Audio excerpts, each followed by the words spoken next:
Hey guys, it's Matsukaiga voiceover here. And today we're going to be doing a story about what if Issei was betrayed. It broke him. The name of the story actually is Betrayed to Hell and Back.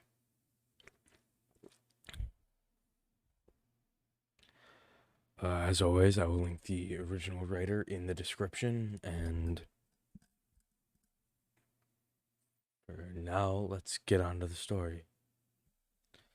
To Issei, it seemed like a normal day. Little did he know that the chain of events that were soon to happen would affect him so much he would have to embrace it. For the whole school day, everyone was avoiding him, even his friends in the ORC. He didn't know why. He didn't know if he did anything to upset them or not. He couldn't figure it out at all. Greg, did I do something to offend my friends? I don't remember doing anything that would make them act this way, thought Issei while trying to piece the puzzle together. I cannot say, partner. I will admit they are acting up for some reason. Which reason, I don't know, responded Dreg.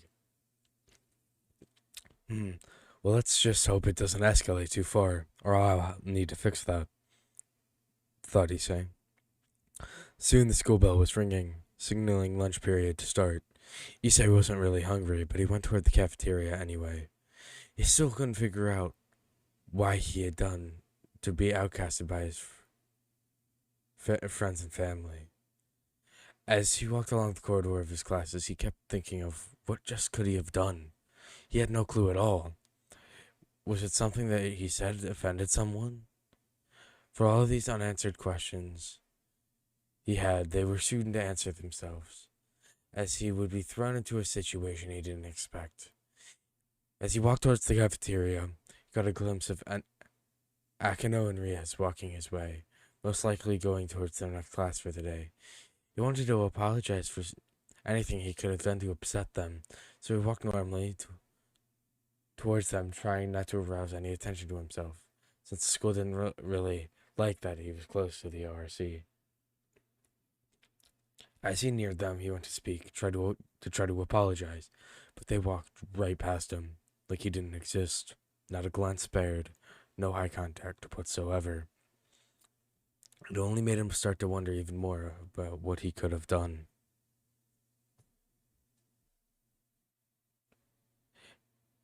He didn't even go to the cafeteria. He needed to talk to someone before it went further than needed. He soon found himself behind the door to the chemistry room. He was here to talk to his sensei, Azazel, to see if he possibly knew anything. So he knocked on the door. Soon, after 5 minutes, the door was opened for him, but something was off as well with Azazel. As soon as he knew who was there, he pretended to be more interested in the paperwork on his desk. Azazel, is there something that I don't know about that made everyone mad at me? Asked Issei, hoping for a good answer. Sorry, don't know. Couldn't tell you. Sorry, but I have to go. Got some assignments to grade for my next class, spoke Azazel. Issei didn't know what that was about either. Azazel was being overly formal with him for whatever reasons. Okay, what the fuck is going on with everyone? Thought Issei, starting to get frustrated. I have no idea, partner. It is truly strange and starting to be annoying, spoke Dragon in his head. As he walked back towards the cafeteria, he was starting now to panic, as he clearly had no idea what he could have possibly done toward this type of reaction from them. He wasn't even focused on going to the cafeteria. Soon he found himself sitting in the shade under the tree near the ORC room. After a couple of minutes sitting down, he heard what sounded like a window open. He looked at the school to see if anyone opened one of the windows, which there was none. Then he looked at the abandoned school building to see Rias looking out, but not at him. Soon she closed the window, but before she did, he swore she took a quick glance at him and narrowed her eyes at him. Now he was really starting to worry. And when he got home, and he was also starting to get a little pissed, and he had a good reason to. No one spared him any word, signal, glance, or glance the whole day. Ask them later what's going on once I get home, thought Issei. Soon the bell was ringing and everyone was rushing out of the hallways to get out of the building to go home. Issei was on his way out already.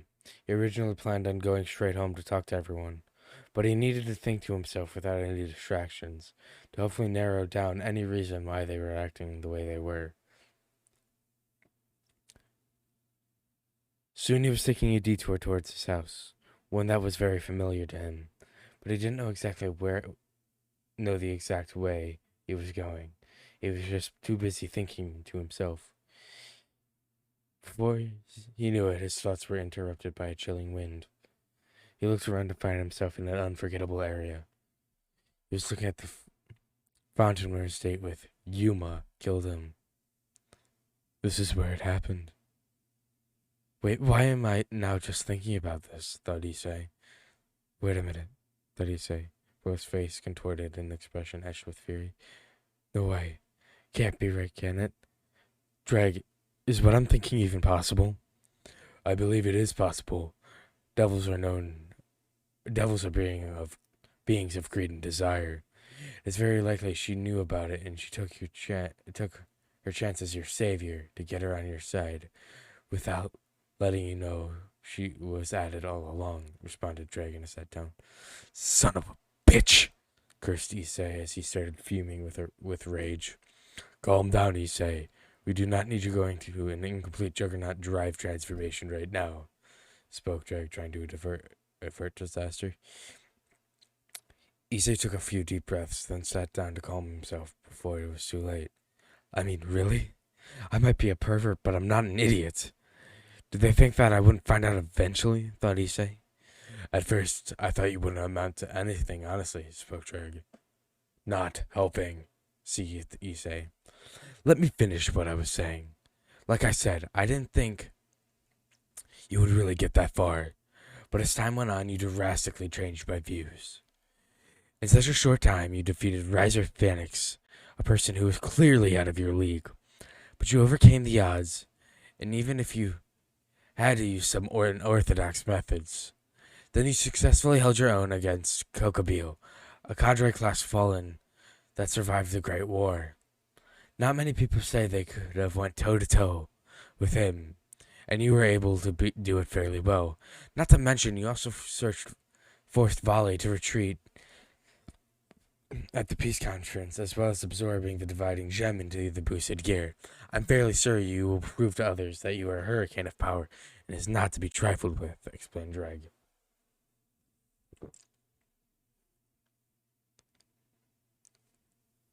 Thanks. Now just to deal with them. I don't know how this is gonna go, thought Issei, as he got up from his spot and started towards his house. Soon he was right in front of his house, but he stopped a mere fraction of an inch from the knob. He felt many presences inside, many powerful ones at that. Who's all here, and why? Thought Issei. I can't say either. No doubt something is going on, and they were most likely dealing with you. Be careful, partner, responded Drake. He finally got the resolve to face his fears and open the door. He didn't see anyone when he walked in, but he saw a light coming from the kitchen. He assumed that's where they were, so he walked that way. He clearly wasn't expecting what he saw. Something that clearly confused him as to why they were here. Sitting around the table was Rice's peerage, as well as Sonya, along with Surzak, Grafia, Azazel, Akino's father, Barakil, and Sona's sister, Seraphol. As soon as he entered the room, he was the center of attention. Everyone was looking at him.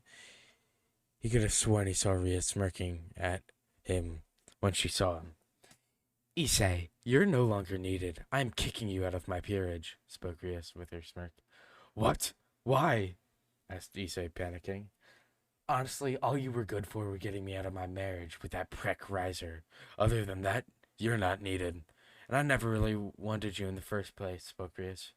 You're just a shallow pervert, nothing else, spoke Kaneko. Issei, you are now no longer a part of my family, spoke Sir Zex. I may be a bit of a pervert, but even I know my limits. whereas you don't, spoke Issei. So this is how you repay me, huh? No one knew they just set in a chain of motion, a chain of events that would come back to bite them in the ass later in their lives. Just leave already before you cause more harm than good, Issei, spoke Kiba while narrowing his eyes. I don't want to be your friend anymore, Issei said. It's too much, spoke Azia. I don't want my child to have a perverted father, spoke Zenobia, with her eyes narrowed. They couldn't see his eyes turn emerald since they were shadowed. Ha! Very well, before I go, I have something to say to you all, spoke Issei. We don't care, spoke Akino, annoyed. Oh, but you will, spoke Issei while laughing. So, asked Cesareo. I may be a pervert, but at least I don't have your guys' problems. Did you guys ever stop and think that I was someone who needed help? I helped with your fucking problems, then you go behind my back and decide to abandon me? Fuck you and all of your problems. For one, I'll start with Rias. Severe case of greed. I know about that date with Rainier. I also know that you would be royally fucked 6 ways from Sunday from Riser if I hadn't saved your ass. And I know it's true, spoke Issei. Everyone's eyes widened. It looked like he was about to rip into each and every one of them, and there was nothing they could do about it. They had brought that fury upon themselves. Next is Kiba, the dimwit of the group. Are you homosexual or something? Seriously, all the girls at school fawn over you, but you don't make a move. I may be a pervert, but I know how to treat a lady. I'm surprised you haven't tried to give Gasper a rim job or something, since you clearly have no interest in females whatsoever, spoke Issei again, making everyone shocked. Then you have Konako, the flat-chested, emotionless midget that has the appetite of a fucking sumo wrestler, who can't get over the fact that her sister abandoned her. It's called a family for a reason, spoke Issei while fuming with rage. Everyone was starting to get scared as his power was rising by the moment. The pressure started to build. Then we have you, Akano, who's one step closer to going full-blooded homicidal yandere with S&M fantasies. You say I have problems? Check again, spoke Issei. Don't even get me started on Azia. She has to copy everything you guys do to try to gain some attention. And you call me shallow, mocked Issei. Zenobia, all she fucking cares about is trying to have my kid. Literally to the point of bringing condoms inside the classroom, spoke Issei.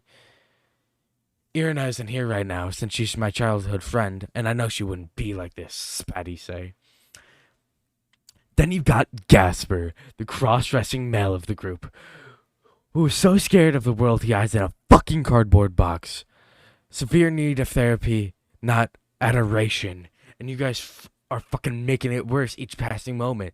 You smother his affectionate ass, spoke Issei. Then you have the 2 adults of the group. First, Azaizo, who says his perversion is under control. Please, I guarantee you his studies are filled with magazines and posters of his own fallen angels turned sluts, spoke Issei, shocking everyone. Then you have Sir Zex, the Siscon of the ages, who's too stuck up that he is not to notice his wife is probably sneaking out at night to get railed by a couple of black dudes with elephant-sized dicks, while thanking the heavens for the best gangbang in ages, since there's no way of you pleasuring her with that pitiful excuse of severe case erectile dysfunction. I mean, seriously, you have to be let on for a while where she has... I bet you have let on for a while where she has to face it. It's just one of those political marriages. Laughed Issei. That's your fucking problems. So when you say I have problems, you clearly are the worst of the 2. Fucking shut the hell up and fix yours first, spoke Issei. I'm done here. I hope the next host of the Red Dragon Emperor is told about the greed of the 3 factions, spoke Issei. Everyone was utterly speechless as the thrashing was handed out. Purge. Both of their voices sang in union. After that word rang out, a bright red light flashed for a few seconds before dying down, revealing a panting, bloody Issei, and in his hands 8 pawn pieces. See you all in hell, bitches, spoke Issei before collapsing. Well, that was clearly unexpected, spoke Azazel, trying to clear the uneasy silence. Just teleport his body someplace random. I don't have time to deal with him, spoke Rias, frustrated. Soon a magic circle enveloped Issei as his dead body disappeared. Scene break, unknown. Issei woke up in a place that he didn't know where it was. All he could see was a trail that seemed to be endless, but he couldn't really see due to all the mist covering the area. Am I dead? Thought Issei. You should be, partner, responded Dreg. Dreg? If I'm dead, shouldn't you be on your next host? Thought Issei, confused. Normally, yes, but it seems something stopped it for a reason. Maybe you attracted someone's attention. Did you really have to say that all to them? Spoke Dreg. I needed a vent, and they betrayed me, so yeah, responded Issei. Well, whatever. We're here. Whatever. The reason we're here should reveal itself soon, spoke Dreg. He was right. Issei, Hyodo, spoke extremely powerful voice. Issei quickly spun to see a huge dragon that was covered in gray and red scales. It was easily twice the size of Dreg. No way. Not possible, spoke Dreg. Dreg, you know who that is? Ah, Dreg, how have you been? Long time since I fought against you, spoke the dragon. Issei swore he could hear Dreg gulp. Issei, this is Bahamut, the true dragon god of annihilation, easily more powerful than Bright Red. If he saved you, there was a big reason, spoke Dreg. Is that true? Asked Issei. Yes. I can get you back to the land of the living, but I have reasons. You see, I was known for the one to bring about the end of the world, or Armageddon. But ever since I died, you could say I've matured and watched from the underworld to see the world growing, and show some pretty interesting stuff. I saw what happened to you, and honestly, the three fractions are in need of a really huge reality check. This is one condition if I help you, spoke Bahamut. What is the other one? Asked Issei, confused. For too long, the dragons have been getting scarcer and scarcer. I want you to rebuild the dragon faction, make them the respected beings they once were. I will give you the power to change someone into a dragon. That is the other condition I have for you, responded Bahamut. Okay then, I accept. Very well. I will seal myself into a sacred gear and give it to you. Armageddon's Descent. That is its name. Combined with Dreg, you will be unstoppable. You will need my power for the trials ahead of you to get back to the land of the living, spoke Bahamut. Soon, a bright light enveloped the whole sky as Bahamut disappeared. Issei heard a new voice inside of his head. Okay, Issei, step through the portal to begin your journey to the top, spoke Bahamut and said. And so Issei stepped into the portal that opened him next. So Issei stepped inside of the portal that would open him to his new journey back to the land of the living.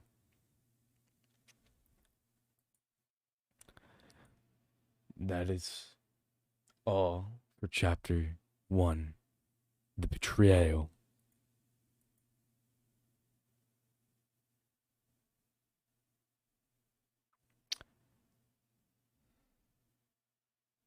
Issei woke up in an unfamiliar character bio for Issei's new abilities. Sphere of Annihilation. Sphere created of pure energy, highly volatile and destructive. Armageddon's Call awakens primal power within Issei, giving him tremendous speed, strength, and a massive energy burst. Reign of Annihilation calls upon destructive weather to tear apart the area around him. He also has Balance Breaker and Juggernaut Drive with Bahamut's sacred gear. Harem. Yes. Rainer. Whoa. We'll get to that later.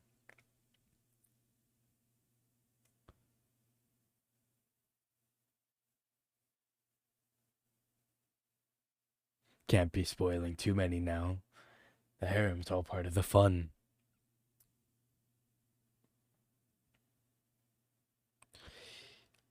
Issei woke up in an unfamiliar place. He had no clue where he was, but he knew for sure he wasn't back in the world of the living. He assumed it was the realm of the dead. Where am I? Drag? Bahamut? Asked Issei as he was getting up to his feet. He looked around. To him it looked similar to the underworld, but he possibly knew again. You are in Hades' realm. The souls of the dead are here for eternity. Until they either get reincarnated or return to the void as nothing, spoke Bahamut. So how do I get back? The will of souls is a gateway between the two realms. If you can't get in it, you can return. You will need all the power you can get since it's heavily guarded, responded Bahamut. Partner, I suggest gathering a few allies to help you, spoke Drag. Huh? That's strange, spoke Drag. What's strange, Drag? Asked Issei, confused. It seems that when Bahamut sealed himself inside you, it negated the curse of the Juggernaut Drive. Truly strange, explained Drag. Juggernaut Drive? What's that? Asked Issei. I forgot you hadn't had a transformation yet. The Juggernaut Drive is a mode that temporarily removes the seal on my full power, allowing you to become extremely powerful for a limited time. Usually the Juggernaut Drive has a curse that makes the host usually go insane, but Bahamut's emergence somehow negated that, responded Drake. Okay then. Need to find a place to think it all over so I can get a game plan, thought Issei as he walked on. Soon after what seemed like an eternity, he walked up to an old-looking town, clearly poor by standards. He needed some information, and there were a few able-bodied allies who could handle themselves in a fight.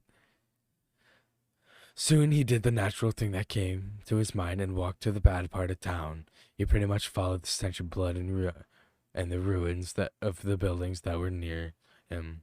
He soon found an old run-down tavern or bar. He soon opened the doors to find what inside. It was packed. Mostly every table that was in there was filled. And he could tell there was a lot of strong people here, some more so than others. But as soon as he stepped inside, people turned to him. He could tell he wasn't welcome at all, so he just smirked and went to the counter where the bartender was serving a customer. Be wary of a fight breaking out. It's obvious you are not welcome here. Prepare to show them what you can do, partner, spoke Drake. They are ants compared to you now. Your new abilities and strength far outclass even the Maos, Issei. If it comes to it, destroy the bar to prove a point. Haha, spoke Bahamut while chuckling. Son, I suggest you state your business here and then hit the road. You may not like the results if you stay too long, spoke the bartender. I doubt if anyone here could be of use to me anyways. I just need a drink before I go, scoffed Issei. That's when he heard a few footsteps coming behind them, and 3 voices behind him, which sounded familiar. Please, he's already overstayed his welcome. This isn't a plate for a brat, spoke a male. Don't seek. I think you've had too much to drink, but I agree, this isn't a plate for a brat or kid, spoke a girl who had an astonishing familiar voice to Issei. Issei felt like his heart stopped. He stopped breathing altogether. He needed to get out of there fast, or else the bar would be blown to smithereens. The bartender caught sight of the expression Issei had. Drag. Tell me what I heard was just some fucked up hallucination due to the alcohol, thought Issei, trying not to explode with fury. I'm sorry, partner, but it is what you heard, and they do have the aura of fallen angels, responded Drag. Hey kid, are you alright? Looks like you've seen a ghost or something, spoke the bartender. Is that brat scared or something? Donasek and Rainier, what did you guys do to a kid to make him scared? Ha ha, asked a new voice. Calwinair. He just wandered in here for no reason, spoke Donasek. And told him to get lost before he started to act like that, spoke Rainier. A growl escaped from Issei's lips, and they heard it. What was that, brat? Asked Donasik messing.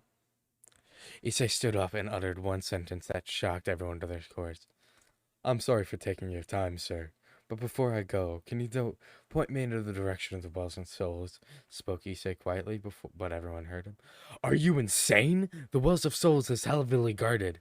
No one has ever passed through it without Hades' permission, shouted Rainier. That's when their world was shocked even more by one other sentence that was uttered. Maybe I am, Yuma. After all, you know who I am, spoke Issei, eyes clenched. Rainier backed up in fear quickly. Everyone's eyes widened as they backed up quickly from Issei as he summoned his boosted gear. Issei? Rainier asked quietly. Who else? I am Issei Hyodo, possessor of Drag the Welsh Dragon, and now Bahamut, the Annihilation Dragon God, spoke Issei as he summoned his other sacred gear. Powerful energy emitting off of it. Everyone stared in awe of what he was reasoning. I will ask again, where's the Well of Souls? I plan on returning to the world of the living. Everyone was utterly shocked at the power he was radiating. They knew he was deadly serious about it, so the bartender pulled out a map, pointed to a small area near the end of the map, quite a distance away, clearly for security purposes. Once again, I am sorry for taking your time. I will leave now. I have a goal to complete. Spoke Issei as he stood up and walked out, not sparing any glances toward the fallen that were scared shitless. As soon as he stepped out, he spared no more moments as he started on his way, but he was soon stopped by as he heard scurrying footsteps behind him. He wasn't surprised when he saw 3 fallen behind him, not daring to make eye contact. What the fuck do you want? Spat Issei. Please, Issei, take us with you, begged Rainier. Why should I? Why should I? Mocked Issei, who was not trying to level the town with his rage. Neither Kelwerner or Donasik dared to speak out of fear, but Rainier continued anyway. I know what I did was wrong, but I was under orders from Kokobio. I actually had fun on our date, whispered Rainier, but Issei heard every word of it, and he didn't know what to think. He was already betrayed by his own loved ones, so what was he supposed to do? Could she be lying? I don't know. I don't think I can take another heartbreak, or I might just destroy everything, thought Issei.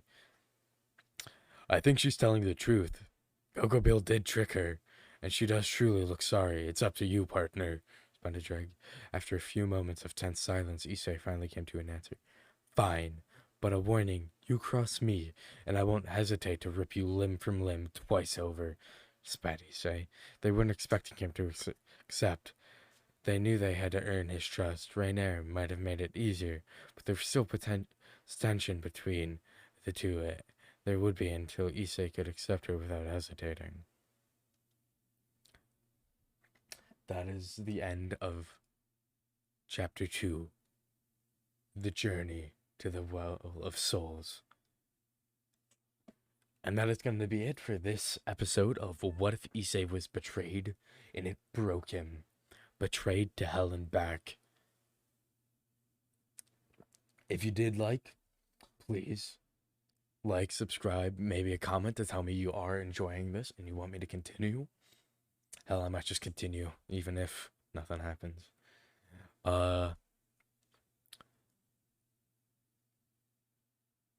Maybe next episode I'll tell you what the harem is. Who knows? But for now, this has been Matsukaga. Fuck, I can't even pronounce my own name. Kaiva Voiceovers. Wishing you a good night and a good day. Goodbye.